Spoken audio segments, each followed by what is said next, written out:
Hey everybody, welcome to day 12 of our Struggle is Real series. Cannot believe we are this far into it.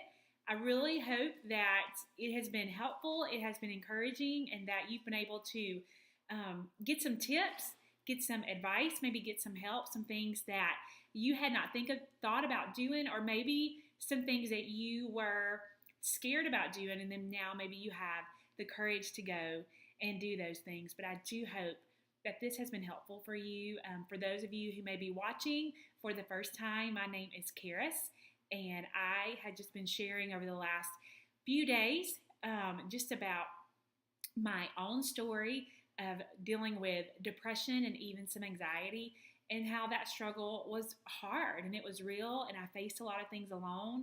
And God helped me to realize once I got through it and got past it, that there were so many others who were struggling and battling, and they didn't need to go through it alone, because that's hard. That's a hard process.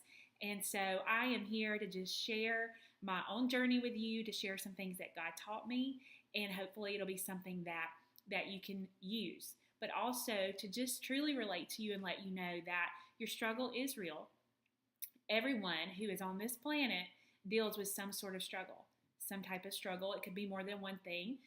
This series, we've been talking a lot about depression and anxiety, even some fear, but we all have struggles, and there are ways to overcome those, to get through those, and not just survive in our life, but truly thrive the way that God intended us to. So here we are, we're on day 12, and we're going to be talking about who your enemy is, because guys, you have an enemy. It's not your friends, it's not your pastor, it's not your family. It is depression. Depression is your enemy, and it is trying to defeat you. It is trying to isolate you and tell you lies, tell you that you don't need help, tell you that you don't need a doctor, you don't need a counselor, that no one can help you, that you're in this alone, and that is a lie. And I think a lot about, in warfare, when you read through history and even now, when people are battling against each other, what are you wanting to do? What are they wanting to do? They're wanting to isolate the enemy, right? Get them confined and push back, where they have nowhere else to go. So they're isolated, and then they can take them out. That is exactly what depression does to us. It pushes us into a hole. It pushes us into a hole, into a pit.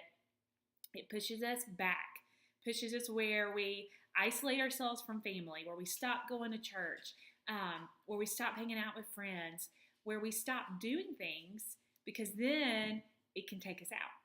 Because then its voice becomes louder. We feel like we have nowhere else to turn, nowhere else to go to, and that's what it's wanting to do. It's wanting to isolate you. And so we're going to talk about how that is your enemy, but you have people out there for you. You do. You have people out there for you. It may not feel like it. It may not look like it, but I promise you they are there. So we're going to read, our scripture today is Psalms 55, and I'm going to read verses 16 and 17. And again, this is David talking, okay? So this is what it says. I call to God, and the Lord will save me. Evening and morning and at noon, I utter my complaint and moan. And some other scriptures say that I utter my distress. And he hears my voice. And then it goes on in 18 to say, he redeems my soul in safety from the battle that I wage.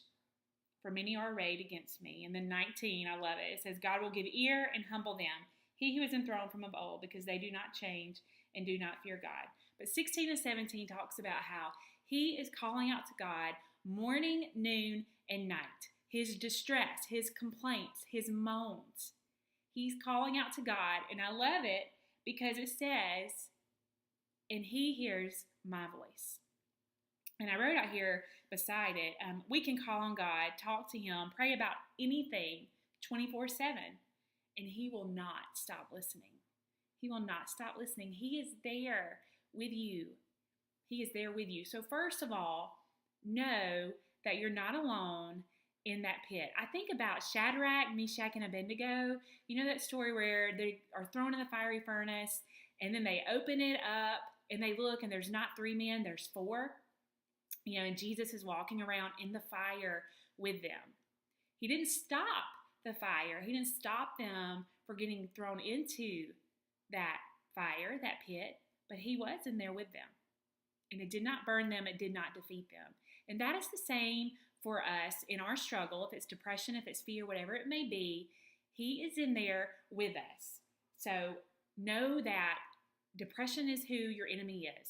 It's not God. It's not our family. It's not our friends. And even though depression tells you alone that you are alone, you have more people on your side than you think you do. And I learned this once I started opening up about my struggle, about what I was dealing with, what I was going through. And people were there. They were not shunning me. They did not think anything differently of me. If anything, a lot of them said, me too. I am dealing with a struggle too. So you're not alone. And so that encouraged me because I was like, okay, we're in this together. We can help one another. And also I realized that I had a doctor that was for me who was not trying to push an agenda on me. She knew my beliefs. She knew where I was. And she helped me. And she helped me to get to where I needed to be, to be on medication for a season in my life, to get me to where I needed to be. And a counselor who helped me get back into some things in my life where I had a lot of hurts, a lot of wounds that needed to be mended and needed to be healed. And I didn't realize that. But once I came out of isolation, I stopped listening to my enemy, depression, and I started realizing who I had for me, fighting with me. I was able to fight back, to then fight back. And that's what you're wanting to do. You're wanting to fight back, and it is baby steps, and it is small steps, but you can do it. So in every trial, we can call upon the Lord, and he will save us. May not be the way you think. I didn't think that a doctor was going to be the way he was going to save me. I honestly thought I'm going to pray and God's going to heal me. And that is not how it worked for me, friends. It was a long journey. I needed a doctor and I needed a counselor. And that was a part of how God healed me and saved me. And he is always listening to us. He always hears us. He doesn't blame you for the struggles that you're in. He doesn't. He knows that we're going to struggle. And he wants us to call to him morning, noon, and night. So that's my challenge to you today. Just talk to God morning, noon, night. Just tell him what you're thankful for. Tell him what you're dealing with. And just be real. Be honest with him. And remember that you have soldiers on each side of you fighting for you and fighting with you. And let them. Reach out to them and let them help you to know what's going on. And punch depression in the throat today and don't let it isolate you. If it is one small step, if it's just praying to God, talking to him all day today, if it is reaching out to a friend or a family member to talk about your struggle, or a doctor or a counselor, take those little steps and they will begin to add up. And before you know it, you're going to be out of that pit. So I hope this is helpful for you today. I would love for you guys to reach out and just let me know what you've learned so far, what's been helpful for you. Read these scriptures. Let God just use them in your heart and in your life. I am praying for you guys. For those of you that may not know, you can subscribe to my YouTube channel. You can find me on Facebook or Instagram, all of those at Kara Snyder. I would love for you to just come and hang out with me on any of those platforms. But thank you guys again for joining in.